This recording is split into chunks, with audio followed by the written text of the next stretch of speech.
mechanization wajjinis wal qabatee akkanatti kilaastaraan hojjechuun mechanization itti fayyadamuun akkasumatti hojjechuun keenya jijjiirama guddaadha kan dhufe.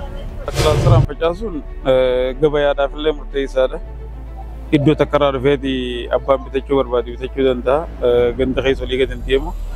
Inni lamaffaa akka gartanii kombaayinara jaha nama mudhite jechuudha. Osoo kilaastaraan faca'uu baate kun bishingaa kun boqqolloo kun maal ta'e kombaayinara tokko hundu. Amma aanaa Cinaaqsan kana gubbatti jijjiirama qilleensaa wajjin wal qabatee rakkoo hedduu nu qunnamee jira aanaa hedduutti. Rakkoo kana dandamachuu kan dandeenye yoo xiqqaate qonnaan bulaan aanaa Cinaaqsanii fi qonnaan bulaan aanota keenya baay'ee keessatti bakka tokkoffaa kilaastaraan gurmaa'anii hojjetanitti mechanization fayyadamanitti bakka kunuunsa isaa xiyyeeffannaa addaa itti kennanii hojjetanitti dandamachuu dandeenya qamadii. Bara dabre kombaayinara tokko qabna turre bara kanallee tokko binnee lama goonee jirra.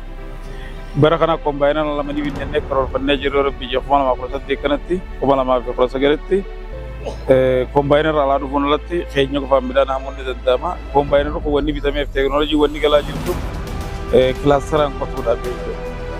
Akka torbaatamii afur oomishanii argamanii qamadii irratti abdii kan qabu. Midhaan nyaataatti of danda'uu keessatti shoora guddaa taphachaa jira.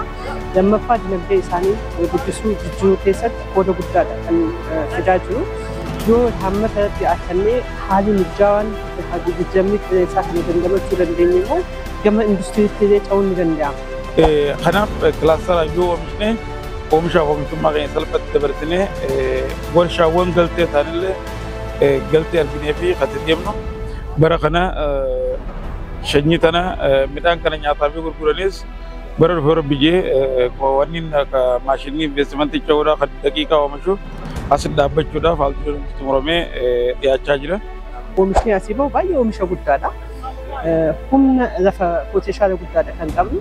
Qonnaan bulaa kutataa cazaaqataa jireenya isaa mo'achuuf halkanii guyyaa cazaaquu kan qabnu naannoo kanatti.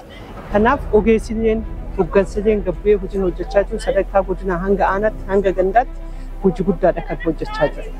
Kanaaf keessaafuu caasaan gandaa gabbu'ee jira waan ta'eef caasaan gandaa kun ogummaa hundaan deeggarsa guddaadha kan kennaa jiru waan ta'eef isaanis deeggarsa amma jalqaban kana cimanii yoo kan itti fufan ta'e naannoo kanatti qonna qofa osoo hin ta'in horsiisa beeyladaa bichaa osoo hin ta'in gama agroo piroosesii industiriitti ce'uu haala mijaawaadha kan qabu.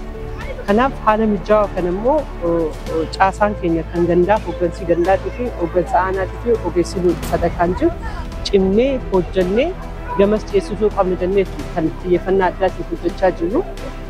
Bara dhufu daqiiqaatti oomisheeti qamadiin aanaa Cinaaqsan irraan deemtu jechuudha. Rabbi yoo nu gargaare daqiiqaadhaan deema. Daqiiqaan Gibxii dhufusan, daqiiqaan alaa dhufusan, daqiiqaan Adaamaa irraa dhufusan asumatti oomishnee uummanni naannoo kanaa akka fayyadamu godhuu dandeenya jechuudha. Bu'aan kilaastaraa inni guddaan isa kana kaasuu ni dandeenya.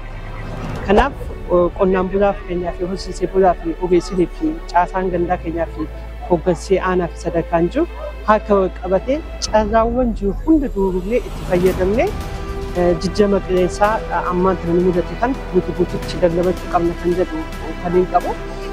Iddoo bishaan jallisiin jirutti bishaan gurguddaa jallisii jiruu fi bishaan boolaa qabnutti itti fayyadamnee misooma qamadii jallisii boolee baay'inaan itti qulqullinaan hojjechuu danda'u nu jiraata.